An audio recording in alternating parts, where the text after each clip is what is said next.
In this time of lockdown, I'm reaching out to you, all of you leaders, young and not so young, to encourage you to think about leadership or what it means to lead.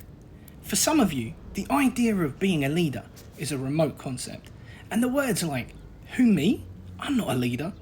They're on the tip of your tongue. Well then this workshop is just for you. Join us in an online interactive workshop to explore, am I the best version of myself in a group? Do I volunteer for tasks or do I get given them? And why? How do I get the job I really, really want? And what is it that's holding me back? How do I work well with my colleagues?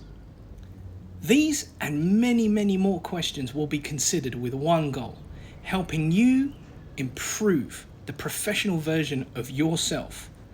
And for more information, please see the article on our website or have a chat with the workshop director, Corinne Archer. We look forward to hearing from you. Take care and stay safe.